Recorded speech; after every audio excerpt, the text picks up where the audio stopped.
جیسے ہی قبر میں جائیں گے سامنے حضور کی زیارت نصیب ہو جائے گی۔ اس لیے لحد میں بھی عشق رخ شاہ کا داغ لے کے چلے، اندھیری رات سنی تھی سو چراغ لے کے چلے۔ یہ حدیث آپ نے بھولنی نہیں۔ تو لوگ کہتے ہیں نا وجد سرور کیف میں جانا چاہتا ہوں، وہ مشکات شریف کی اس حدیث کو دیکھے، اللہ کے حبیب علیہ السلام نے فرمایا لوگوں میں تمہیں بتاؤں قیامت کے دن اللہ تعالیٰ بندوں سے پہلا سوال کیا فرمائیں گے اور بندے اس کا جواب کیا دیں گے؟ یا رسول اللہ کرم فرمائیے بتائیے۔ تو کریم فرمانے لگے اللہ تعالیٰ قیامت کے دن بندوں سے سب سے پہلا سوال، اگرچہ بعض اور احادیث میں اور سوالات بھی آئے ہیں قیامت میں جو سب سے پہلے ہوں گے، لیکن اس حدیث میں یہ والا سوال حضور نے بیان فرمایا۔ حضور فرمانے لگے اللہ قیامت کے دن اپنے بندوں سے سب سے پہلا سوال یہ فرمائے گا کیا تم میری ملاقات کو پسند کرتے تھے؟ اوئے ہوئے ہوئے، کیا تمہارا ملنے کو جی چاہتا تھا؟ کبھی اے حقیقت منتظر نظر آ نہ لباس مجاز۔ اقبال کہتے ہیں تیرے کرم اتنے ہیں دل کرتا ہے تجھے دیکھیں، کبھی کبھی اے حقیقت منتظر نظر آ نہ لباس مجاز میں، لاکھوں سجدے تڑپ رہے ہیں میری جبین نیاز میں، تمہارا دل کرتا تھا مجھ سے ملنے کو؟ حضور فرماتے بندے عرض کریں گے مالک بڑا دل کرتا تھا۔ تو پھر اللہ فرمائیں گے یہ گفتگو کی معنویت تو دیکھو یار، اس کا حسن تو دیکھو۔ اللہ پھر پوچھیں گے کیوں دل کرتا تھا تمہارا؟ دل کرتا تھا تو کیوں کرتا تھا؟ عرض کریں گے مالک اس لیے کہ ہمیں امید تھی کہ تو معاف بھی کر دے گا رحمت بھی فرمائے گا، اس معافی کی امید پر دل کرتا تھا تو ملے۔ حضور فرماتے ہیں پھر رب فرمائے گا مجھ پر واجب ہے، میں نے اپنے کرم سے واجب کر لیا ہے کہ آج تمہیں جنت عطا کروں گا۔ کسی نے اپنے محبوب سے کہا تھا کہ ذرا ایک نظر مجھ پہ بھی کیجئے، تو قریب بیٹھے ایک شخص نے کہا یار تو نے بڑا دعویٰ کیا ہے جو محبوب ہوتے ہیں ان کو تکلیف نہیں دی جاتی، تو کہتا ہے پورا چہرہ ہی تیری طرف پھیرے۔ تو پھر اس نے اس درویش سے پوچھا کہ میں بھلا پھر کیا کروں، میرا دل تو میرا بھی کرتا ہے نا، چلو یہ تو آپ کی بات ٹھیک ہے کہ اب میں محبوب سے کہوں کہ اتنی تکلیف کرے کہ میری طرف پورا رخ پھیرے تو ٹھیک نہیں، تو پھر بتائیں میں کیا کروں؟ تو اس نے کہا ان راہوں میں کھڑا ہو جا جن راہوں کی طرف وہ کریم دیکھتا ہے۔ چلو اسی با کردار کو دیکھتے دیکھتے بیچ میں تیرے اوپر بھی نظر، مجھ پہ محشر میں نصیر ان کی نظر پڑ ہی گئی، مجھ پہ محشر میں نصیر ان کی نظر، اوئے ہوئے اللہ کرے آپ کو بھی وہ لطف آئے جو مجھے آ رہا۔ کہتے مجھ پہ محشر میں نصیر ان کی نظر، یہ انتہائی عاجزی ہے کہنے والے کی۔ اس نے بالکل اپنے آپ کو ختم کر کے کہا کہ میں قابل تو نہیں تھا اور میں پھر تکلیف دیتا کہ میری طرف دیکھیں اسپیشل میرے لیے وقت نکالیں، پر کرم یہ ہوا کہ مجھ پہ محشر میں نصیر ان کی نظر پڑ ہی گئی۔ کہنے والے اسے کہتے ہیں خدا کا کرنا، کہنے والے اسے کہتے ہیں خدا کا کرنا۔ اللہ نے کیا کہ نظر مجھ پر پڑ ہی گئی، اور جب پھر پڑ گئی تو تیری ایک نظر کا کمال ہے اور میری زندگی کا سوال ہے، بس جب پڑ گئی تو سو پھر پڑ گئی۔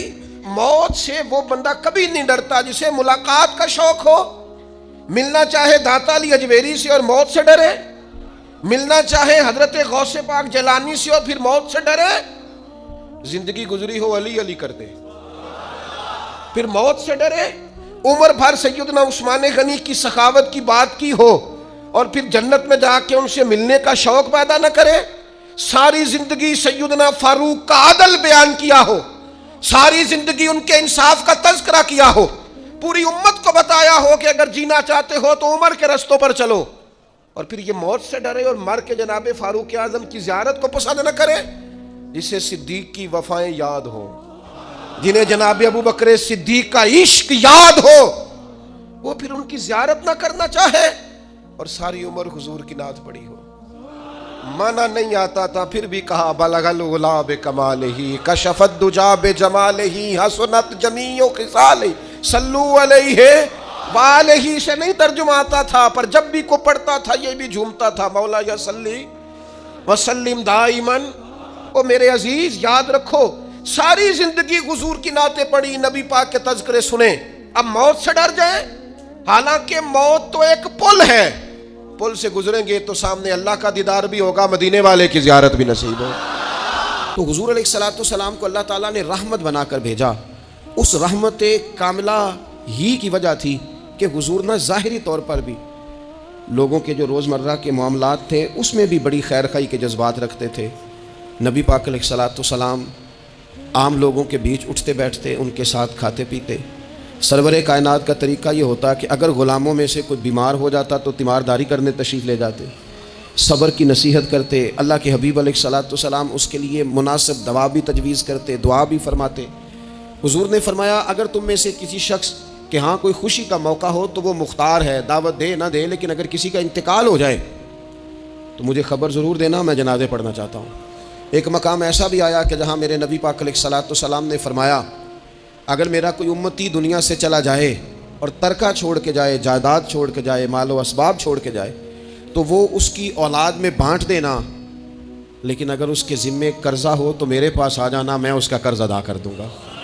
نبی پاک صلی اللہ تعالیٰ علیہ وسلم نے اپنی رحمت کے ساتھ امت کو جو حصہ عطا فرمایا، اور جس طرح سے حضور سید عالم صلی اللہ تعالیٰ علیہ وسلم نے ہمیں یہ اسباق پڑھائے، اس طرح ہونا نہیں چاہیے تھا جو ترتیب آج دنیا میں لگ گئی ہے اور جس انداز میں مسلمان اپنے صبح و شام گزار رہا ہے. آپ یقین کریں کہ کبھی کبھی یوں محسوس ہوتا ہے کہ جیسے خالص رشتوں کا ہونا اور اخلاص کا موجود ہونا اور للہیت کا نصیب ہونا یہ شاید کوئی بے موسمہ سا پھل ہو گیا ہے. شاید یہ کہ اب ڈھونڈنے سے، تلاش کرنے سے بھی ایسی چیزیں میسر نہیں آئیں گی کہ لوگ اللہ تعالیٰ کی رضا کو پیش نظر رکھیں. اور پھر اب تو اس طرح کا ماحول ہو گیا ہے کہ چونکہ زیادہ لوگ جھوٹ بولتے ہیں اللہ ماشاء اللہ، تو بیچ میں سچ بولنے والا عجیب لگتا ہے. چونکہ زیادہ دکانداری ہوتی ہے تو کوئی اخلاص کا مظاہرہ کرتا ہے تو وہ عجیب لگتا ہے. چونکہ زیادہ اللہ معاف فرمائے کہ دھوکہ دہی کا بازار گرم ہے تو اب یوں محسوس ہوتا ہے کہ جیسے کوئی بندہ کہہ رہا ہے میں صحیح سے چلوں گا تو لوگ سمجھتے ہیں شاید کوئی اداکاری کر رہا. حضور علیہ الصلوۃ والسلام نے جو لوگوں کے حق میں اپنی طبیعت میں نرمی پیدا کی، کسی شخص نے 30 سال پہلے بھی کبھی آپ کو کوئی سخت لفظ کہا ہو تو وہ بندہ سامنے آئے تو بات یاد آ جاتی ہے، یار اس نے یہ کہا تھا. باتیں کھٹکتی ہیں. کسی مقام پر کھڑے ہو کر کسی جگہ پر کسی بندے نے آپ کو تکلیف دی ہو، بندہ اس جگہ پہ آئے تو وہ چیز کھٹکتی ہے. لیکن یہ اعزاز صرف رحمت للعالمین محبوب کا ہے کہ حضور کے سامنے جب وہ لوگ پیش ہوئے، حضرت وحشی جیسے کہ جنہوں نے پورا وجود کاٹ دیا تھا حضرت امیر حمزہ کا اور کان ناک آنکھیں نکال دی تھی، انہوں نے آ کے عرض کی حضور ہمارے جیسے گناہ گار بھی آئیں تو معافی ہو جاتی ہے. فرمایا ہو جاتی ہے تو پڑھ کلمہ، ہم فوراً ہی معاف کر دیں گے. اور جو فتح مکہ کے موقع پر نبی پاک علیہ الصلوۃ والسلام نے فرمایا ہے نا، فتح مکہ کے موقع پر، وہ تو بات ہی بڑی انوکھی ہے. انہوں نے کہا تھا آپ ہم سے کیا سلوک کرنے والے ہیں؟ تو فرمایا سلوک کیا کرنا ہے؟ جو پیچھے ہو چکا ہے نا اس کا ذکر بھی نہیں کرنا، کتاب کے پچھلے صفحے پلٹنا ہی نہیں، یاد ماضی یہ عنوان چھیڑنا ہی نہیں. جو ہو گیا سو ہو گیا. یہ خاص رحمت کاملہ اللہ تعالیٰ نے اگر عطا فرمائی ہے تو میرے اور آپ کے پیارے رسول ہی کو عطا فرمائی ہے. یہ خاص جذبات اور یہ خاص کیفیات حضور نا، دیکھو ماں باپ جو ہوتے ہیں نا اولاد کے حق میں بڑے شفیق ہوتے ہیں. میں بڑی ذمہ داری سے بات کرنے لگا ہوں. ماں باپ کے ساتھ اگر کوئی سب سے بڑھ کے زیادتی کرتا ہے تو کرتی بھی اولاد ہی ہے. بڑا کچھ کر جاتے ہیں بچے، بعض ایسی باتیں بھی کر جاتے ہیں کہ جو اسے نہیں کرنی چاہیے. لیکن کہو نا والد صاحب سے کنارہ کر دیں بچے سے، جس کے 9 بیٹے بھی ہیں اسے بھی کہو نا کہ تو کر ذرا کنارہ کر کے دکھا. نہیں کر سکتا. وہ شفقت پدری جو رب نے اس کے سینے میں رکھ دیا وہ کیسے نکالے گا؟ خدا را یہ میرا اور آپ کا سب کا معاملہ ہے، اس کو سمجھیے گا. شفقت پدری اگر مرشد ہو نا، کبھی مرشد کریم، تو پرخشیں اڑا دینے والوں کو بھی سینے سے لگانے کا حوصلہ رکھتا ہے. چونکہ وہ شیخ جو ہے اس کا دل جو بڑا ہے. کئی دفعہ سارا سینہ چھلنی ہوتا ہے پر اس سینے چھلنی کرنے والوں کو بھی سینے سے لگانا پڑتا ہے. اس لیے کہ دل دریا سمندروں ڈونگے کون دلاں دیاں جانے، 14 طبق دلے دے اندر تے تمبو وانگوں تانے. مشکل کام ہے استاد صاحب.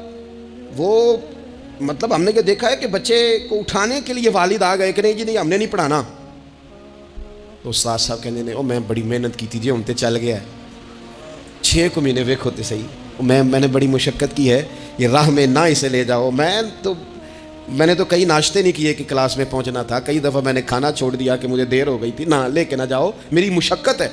یہ میں آپ کو وہ والی مثالیں دے رہا ہوں جو صرف میرے اور آپ کے عقل کے قریب ہیں.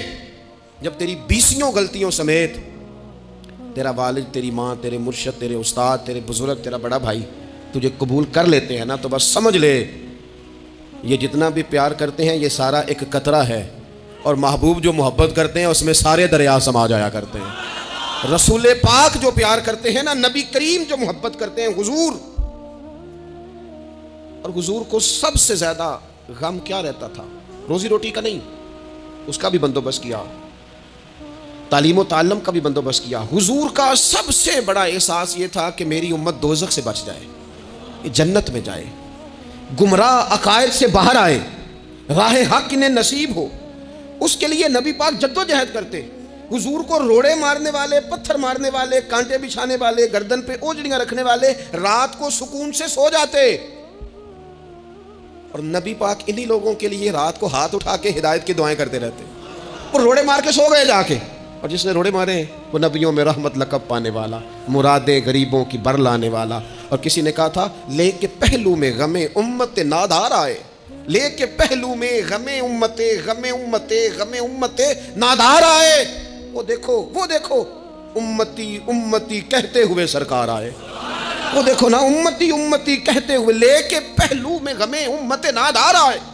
حضور کے پہلو میں غم ہے امت، یا اللہ مہربانی فرما، یا اللہ مہربانی فرما۔ اور صبح قیامت بھی حضور علیہ السلام نے فرمایا قیامت کے دن جو بڑے بڑے گناہگار ہوں گے نا، بڑے بڑے، وہ میری چادر کے نیچے چھپے ہوئے ہوں گے۔ چور حاکم سے چھپا کرتے ہیں یا اس کے سوا؟ تیرے دامن میں چھپے چور انوکھا تیرا۔ اور حضور ہمارے وکیل نہیں، حضور ہمارے شفیع ہیں، حضور ہماری وکالت نہیں کریں گے، حضور ہماری شفاعت کریں گے۔ وکیل وہ ہوتا ہے جو کٹہرے میں کھڑا ہو کے جج صاحب سے کہتا ہے اس نے کوئی جرم نہیں کیا، بلا وجہ الزام لگایا گیا ہے، اس نے کوئی خطا نہیں کی، یہ ذاتی اناد پال رہے ہیں، یہ بندہ ہی بڑا اچھا ہے، یہ تو تھا ہی نہیں موقع پہ، اس نے تو کیا ہی کچھ نہیں، وکالت کرتا ہے اسے معاف کر دو، یہ وکیل ہوتا ہے۔ اور شفیع وہ ہوتا ہے جو کہتا ہے اس نے سارا کچھ ہی کیا ہے پر میں جو آ گیا ہوں، سارے جرم اس نے کیے ہیں پر میں آ گیا ہوں نا، میرا آنا دیکھا جائے، میرا آنا دیکھا جائے اور اسے معاف کر۔